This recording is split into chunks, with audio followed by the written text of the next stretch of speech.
Hi all, welcome back to Hema ಸ್ಟಾಕೀಸ್. ಇವತ್ತಿನ video ಏನಪ್ಪ ಅಂತಂದರೆ ಆರಿ ವರ್ಕಲ್ಲಿ ಥ್ರೆಡ್ ಲೋಡಿಂಗ್ ಸ್ಟಿಚಿಂಗ್ ಅನ್ನೋದನ್ನು ನೋಡ್ಕೊಬರೋಣ. ಮೊದಲಿಗೆ ನಾನು ಪೈಪಿಂಗ್ ಥ್ರೆಡ್ಡಲ್ಲಿ 2 ಥರ ಇರುತ್ತೆ ಸೈಜಸ್ಸು.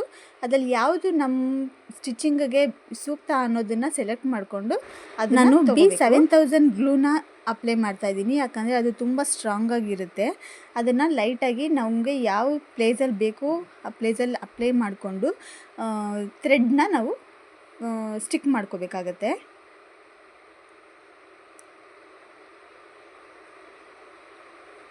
ಈ ಥರ ನೀಟಾಗಿ ಸ್ಟಿಕ್ ಮಾಡ್ಕೋಬೇಕಾಗತ್ತೆ. ಇಲ್ಲಿ ಗ್ಯಾಪ್ ಸ್ವಲ್ಪ ಯಾಕೆ ಕೊಟ್ಟಿದ್ದೀನಿ ಅಂದರೆ ಇಲ್ಲಿ ಮತ್ತೆ ಥ್ರೆಡ್ ಲೋಡಿಂಗ್ ಆದಮೇಲೆ ನಮಗೆ ಬೀಡ್ ಲೈನ್ ಬರುತ್ತೆ, ಅದಕ್ಕೋಸ್ಕರ ಇದನ್ನು ಒಂದು 5 ಮಿನಿಟ್ಸ್ ನಾವು ಡ್ರೈ ಆಗಕ್ಕೆ ಬಿಡೋಣ. ನೆಕ್ಸ್ಟ್ ನಾವಿಲ್ಲಿ ಥ್ರೆಡ್ನ ತೊಗೊಳ್ಳೋಣ. ಥ್ರೆಡ್ನ ನಾಟ್ ಹಾಕ್ಕೊಂಡು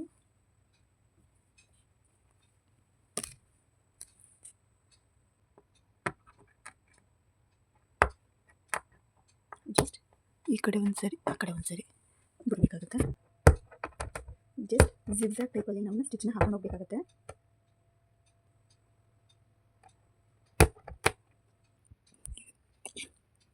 ಈಗ ಥ್ರೆಡ್ ಲೋಡಿಂಗಿಗೆ ನಮಗೆ 2 ಎಳೆ ದಾರ ಬೇಕಾಗುತ್ತೆ. 2 ದಾರ ಇದ್ದರೆ ಎರಡನ್ನೂ ನಾವು ಈ ಥರ ತೊಗೋಬೇಕಾಗುತ್ತೆ. ಒಂದು ನಾಟ್ ಹಾಕ್ಕೊಂಡಿದ್ದೀನಿ, ಕಾಣಿಸ್ತಿಲ್ಲ.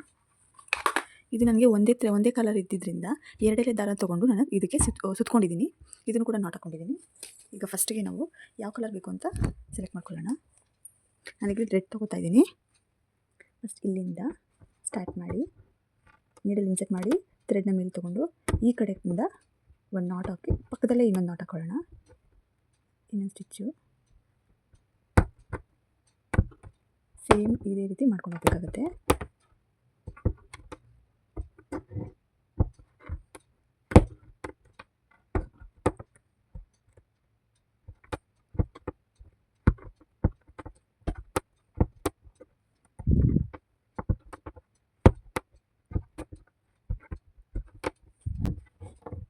ಗೊತ್ತಾಗ್ತದಿಲ್ಲ ಸ್ಟಿಚಿಂಗ್ ಯಾವ ಥರ ಇದೆ ಅಂತ.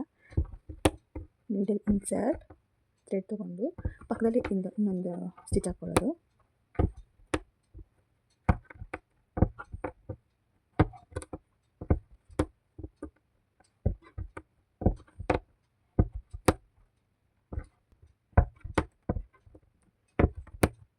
ನಮಗೆ ಎಷ್ಟು ದೂರಕ್ಕೆ ಕಲರ್ ಚೇಂಜ್ ಮಾಡ್ಕೋಬೇಕು ಅಂತ ಫಸ್ಟ್ ನಾವು ನೋಡ್ಕೋಬೇಕಾಗುತ್ತೆ. ಅಲ್ಲಿ ತನಕ ಈ ಕಲರ್ನ ಎಂಡ್ ಮಾಡ್ಕೊಳ್ಳೋಣ.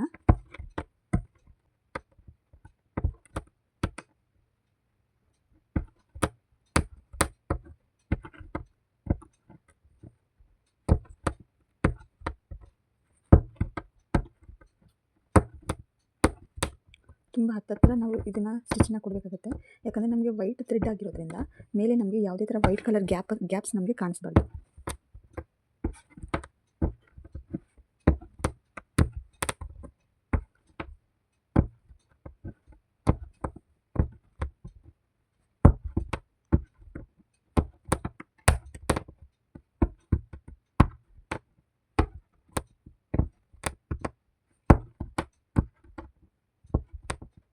ಸೊ ಇಷ್ಟಕ್ಕೆ ನಾನು ಎಂಡ್ ಮಾಡ್ತಾಯಿದ್ದೀನಿ.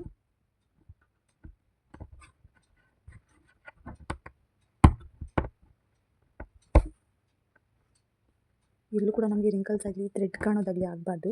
ಯಾಕಂದರೆ ಇದು ಔಟ್ಲೈನ್ ಸ್ಟಿಚ್ ಆಗಿರೋದ್ರಿಂದ ಹಂಗೆ ಎದ್ದು ಕಾಣಿಸುತ್ತೆ. ಈಗ ಇಲ್ಲಿ ತನಕ ನಾನು ಕಲರ್ನ ಎಂಡ್ ಮಾಡ್ತಾಯಿದ್ದೀನಿ. ಈಗ ನೆಕ್ಸ್ಟ್ ಈ ಕಡೆ ಸೈಡಲ್ಲಿ ಇದೆಯಲ್ಲ, ಈ ಥ್ರೆಡ್ ಸೈಡಲ್ಲಿ ಎಡ್ಜಲ್ಲಿ ನಾವು ಹಿಂಗೆ ಸ್ಟಿಚ್ ಹಾಕ್ಕೊಬರ್ಬೇಕಾಗುತ್ತೆ. ಮತ್ತೊಂದು ಕಲರ್ ನಮಗೆ ಎಲ್ಲಿಗೆ ಎಂಡ್ ಬೇಕೋ ಅಲ್ಲಿವರೆಗೂ ನಾವು ಹಿಂಗೆ ಸ್ಟಿಚ್ ಹಾಕ್ಕೊಂಬರೋಣ. ಈ ಗ್ಯಾಪಿಂದ ಈ ಗ್ಯಾಪಿಗೆ ನಮಗೆ ಈ ಕಲರ್ ಬೇಕಾಗುತ್ತೆ. ಈಗ ನೆಕ್ಸ್ಟ್ ಈ ಥ್ರೆಡ್ನ ನಾವು ಈ ಥರ ಸೈಡ್ಗೆ 1-2 ಸ್ಟಿಚ್ ಹಾಕ್ಕೊಂಡು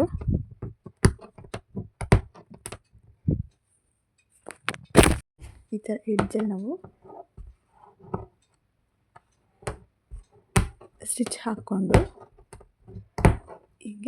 ಹಿಂಗೆ ಬಿಟ್ಕೊಳ್ಳೋದು. ಥ್ರೆಡ್ಡಿಂದ ನಮಗೆ ನೀಡಲಿಂದ ನಮಗೆ ಥ್ರೆಡ್ನ ಲಾಕ್ ಮಾಡ್ಕೊಳ್ಳೋಣ. ಯಾಕಂದರೆ ಕೆಳಗಡೆ ಡಬಲ್ ಕಲರ್ ಇರೋದ್ರಿಂದ ಸಿಕ್ಕಾಗ್ಬಿಡುತ್ತೆ, ಒಂದೊಂದು ಕಲರ್ ಥ್ರೆಡ್ ಸಿಕ್ಕಾಗ್ಬಿಡುತ್ತೆ.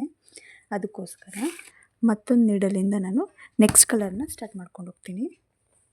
ಸೇಮ್ ಅದೇ ಮೆಥಡಲ್ಲೇ ಬರುತ್ತೆ. ಫಸ್ಟ್ ಇಲ್ಲಿ ಮೇಲಿಂದ ಸ್ಟಾರ್ಟ್ ಮಾಡ್ಕೊಳ್ಳೋಣ.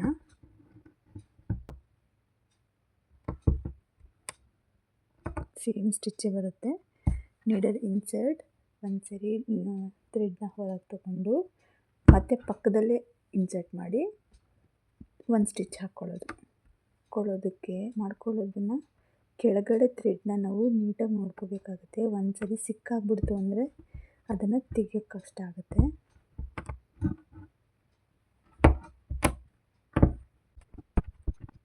ಸ್ವಲ್ಪ ಪ್ರಾಕ್ಟೀಸ್ ಮಾಡಿದ್ರೆ ಈ ಸ್ಟಿಚ್ ತುಂಬಾ ಸುಲಭ ಆಗುತ್ತೆ. ಔಟ್ಲೈನ್ ಕೊಡೋದ್ರಿಂದ ಬ್ಲೌಸ್ಗೆ ಲುಕ್ ಅನ್ನೋದು ಚೆನ್ನಾಗಿ ಕೊಡುತ್ತೆ, ಎದ್ದು ಕಾಣಿಸುತ್ತೆ.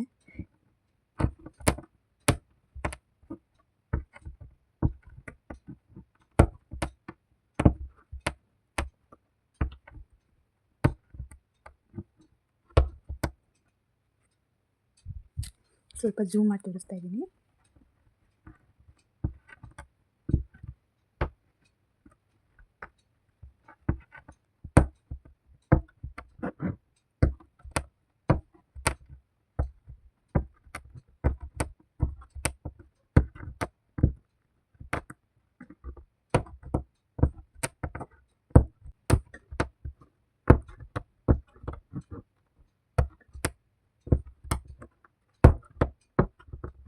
ಸೊ ಇಲ್ಲಿಗೆ ಈ ಕಲರ್ನ ಎಂಡ್ ಮಾಡ್ತಾಯಿದ್ದೀನಿ. ಈಗ ನೆಕ್ಸ್ಟ್ ಪಕ್ಕದಲ್ಲಿ ಮತ್ತೆ ನಾವು ಎಲ್ಲಿಗೆ ಎಂಡ್ ಮಾಡ್ಕೋತೀವೋ ಅಲ್ಲಿಗೆ ಒಂದು ಆಫ್ ಮಾಡ್ಕೊಳ್ಳೋದು.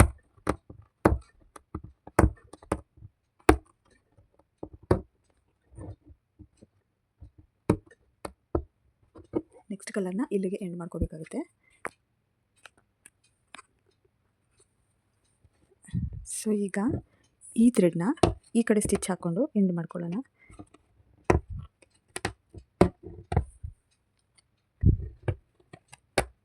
ಹೀಗೆ ಇಲ್ಲಿಗೆ ನಾಕ್ ಮಾಡ್ಕೊಂಡಿದ್ದೀನಿ. ಈಗ ನೆಕ್ಸ್ಟ್ ಇಲ್ಲಿಂದ ನಾವು ಇಲ್ಲಿ ನಾವೇನು ಲಾಕ್ ಮಾಡಿದ್ದೀವಲ್ಲ ಅದನ್ನು ಕೆಳಗಡೆಯಿಂದ ದಾರಾನ ಲೈಟಾಗಿ ಹಿಂಗೆ ತೆಗೆದ್ರೆ ಅದು ಬಂದ್ಬಿಡುತ್ತೆ. ಸೊ ಇಲ್ಲಿಗೆ ನೀಟಾಗಿ ನೋಡಿಕೊಂಡು ತಗೊಳ್ಳೋಣ. ನೆಕ್ಸ್ಟ್ ಹಂಗೆ ಕಂಟಿನ್ಯೂ ಮಾಡ್ಕೊಳ್ಳೋದಷ್ಟೇ. ಸೊ ಫುಲ್ ಥ್ರೆಡ್ ತೊಗೋಬಾರ್ದು, ಮತ್ತು ಒಳಗಡೆ ಹೋಗ್ಬಿಟ್ರೆ ಮತ್ತು ಸ್ಟಿಚಿಂಗ್ ಥ್ರೆಡ್ ಒಳಗಡೆ ಹೋಗ್ಬಿಡುತ್ತೆ. ಜಸ್ಟ್ ಲೈಕ್ ಹಾಗೆ ಕಂಟಿನ್ಯೂ ಮಾಡ್ಕೊಂಡು ಹೋಗೋದು ಸ್ಟಿಚ್ ಅಷ್ಟೇ.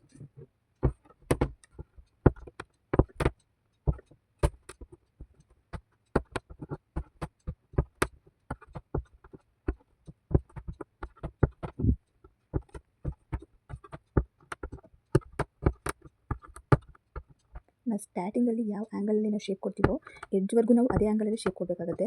ಲೈಕ್ ಕ್ರಾಸ್ ಇಲ್ಲ ಅಡ್ಡಡ್ಡ ಯಾವ ಥರ ಕೊಡ್ತೀವೋ ಅದೇ ಶೇಪಲ್ಲಿ ನಾವು ಕಂಟಿನ್ಯೂ ಮಾಡ್ಕೋಬೇಕಾಗುತ್ತೆ. ಮಧ್ಯದಲ್ಲಿ ಸ್ವಲ್ಪ ಚೇಂಜಸ್ ಆಗ್ಬಿಟ್ಟು ಅಂದರೆ ಅದು ನಮಗೆ ಬ್ಲೌಸಲ್ಲಿ ಎದ್ದು ಕಾಣಿಸುತ್ತೆ ಮಿಸ್ಟೇಕ್ ಅನ್ನೋದು. ಸೊ ನಾವು ಸ್ಟಾರ್ಟಿಂಗ್ ಏನು ಮಾಡ್ತೀವೋ ಎಂಡ್ವರೆಗೂ ಹಾಗೆ ತೊಗೊಂಡೋಗೋದು ಮೇನ್ ಇಂಪಾರ್ಟೆಂಟ್ ಆಗುತ್ತೆ.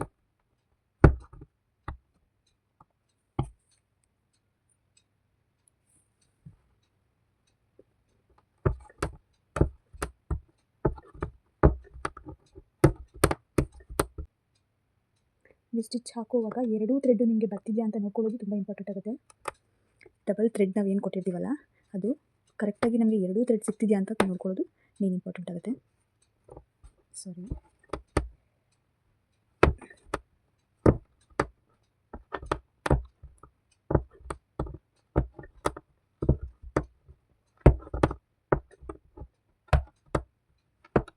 ಸೊ ಇಲ್ಲಿಗೆ ಎಂಡ್ ಆಗಿದೆ.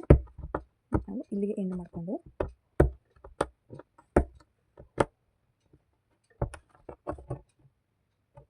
ನಾವು ಎಂಡ್ ಮಾಡ್ಕೋತೀವೋ ಇಲ್ಲಿವರೆಗೂ ಒಂದು ನಾಕ್ ಮಾಡ್ಕೊಳ್ಳೋಣ.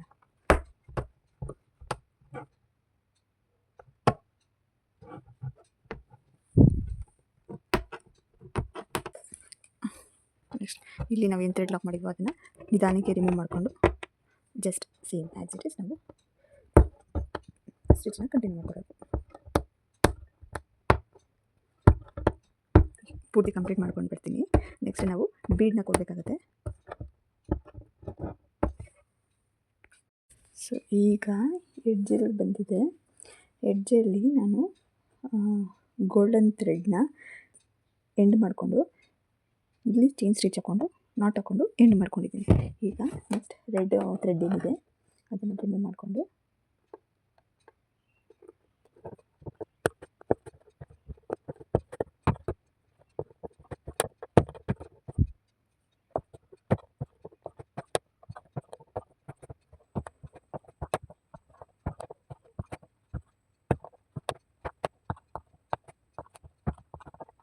ಎಡ್ಜಸ್ಸಲ್ಲಿ ನೀಟಾಗಿ ಆ ಥ್ರೆಡ್ನ ನಾವು ಕಾಣಿಸ್ತಾ ಇರೋ ಹಾಗೆ ಫಿನಿಶ್ ಮಾಡ್ಕೋಬೇಕಾಗತ್ತೆ.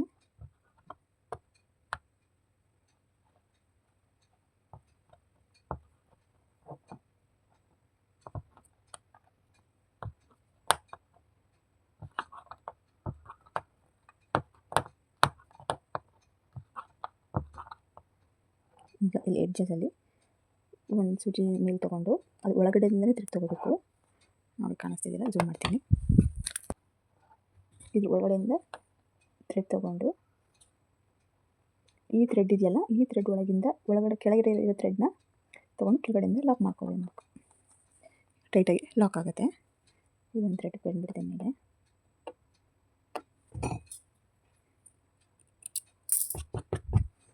ಅಷ್ಟೇ, ಥ್ರೆಡ್ ಲೋಡಿಂಗ್ ಅನ್ನೋದು ಫಿನಿಶ್ ಆಗಿದೆ. ಈಗ ಇದ್ರ ಅಕ್ಕಪಕ್ಕ ನಾವು ಗೋಲ್ಡನ್ ಬೀಡನ್ನ ನಾವು ಔಟ್ಲೈನ್ ಕೊಡೋಣ.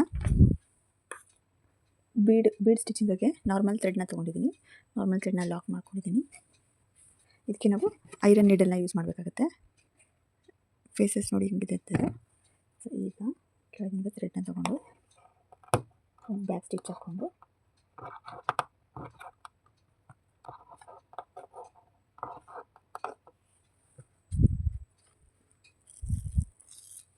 ನೀಟಾಗಿ ನೋಡಿ, ನೀಡಲ್ ಫೇಸು ನಮ್ಮ ಕಡೆ ಇರಬೇಕು, ಕೆಳಗಡೆ ಪ್ಲೇನ್ ಇರಬೇಕು.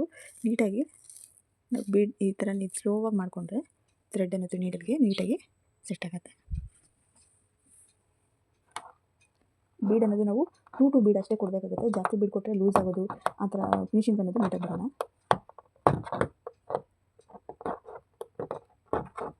ಸೊ ನಾವಿಲ್ಲಿ ಏನು ಗ್ಯಾಪ್ ಬಿಟ್ಟಿದ್ವಲ್ಲ ಆ ಗ್ಯಾಪು ಫಿಲ್ ಆಗುತ್ತೆ.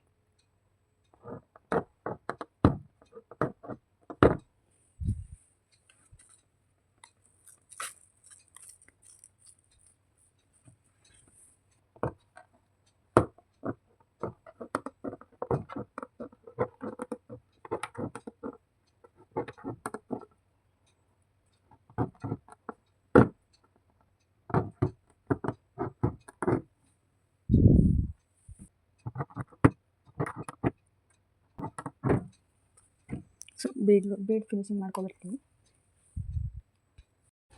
ಸೊ ನಾನು ಬೀಡೆಲ್ಲ ಹಾಕಿ ಕಂಪ್ಲೀಟ್ ಮಾಡಿದ್ದೀನಿ. ಥ್ರೆಡ್ ಲೋಡಿ ಕಂಪ್ಲೀಟ್ ಆಗಿದೆ. ಈಗ ಒಂದು ಟಿಪ್ ಹೇಳ್ತೀನಿ ಅನ್ನಲ್ಲ. ಸೊ ಅದು ಏನು ಅಂತಂದರೆ, ಇಲ್ಲಿ ನಾವು ಲಾಕ್ ಮಾಡಿದ್ವಲ್ಲ, ಕ್ಲಾತು ಇದಾಗಿರುತ್ತೆ, ಅಂದರೆ ಹೋಲ್ ಹಂಗೆ ಕಾಣಿಸ್ತಿರುತ್ತೆ. ಅದು ಕಾಣಿಸ್ದೇ ಇರೋಕ್ಕೆ ನಾವು ಇಲ್ಲಿ ನೀಡಲ್ ಇದೆಯಲ್ಲ, ಈ ನೀಡಲ್ನ ಫೇಸ್ ನಮ್ಮ ಕಡೆ ಮಾಡಿಕೊಂಡು ಇದನ್ನು ಸುಮ್ಮನೆ ಜಸ್ಟ್ ಹಿಂಗೆ ರಬ್ ಮಾಡಿದ್ರೆ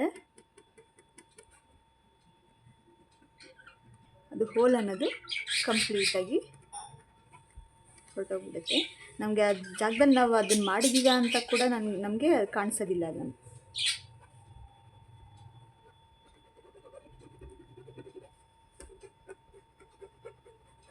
ಸೊ ಬಿಗಿನರ್ಸ್ಗೆ ಇದು ತುಂಬಾ ಯೂಸ್ ಆಗುತ್ತೆ. ನೋಡಿ, ಎಲ್ಲೂ ಕೂಡ ನಮ್ಗೆ ಅದು ಹೋಲ್ ಇತ್ತು ಅನ್ನೋದು ಇದು ಕೂಡ ನಮಗೆ ಮಾರ್ಕು ಕೂಡ ಗೊತ್ತಾಗೋದಿಲ್ಲ ನಮಗೆ.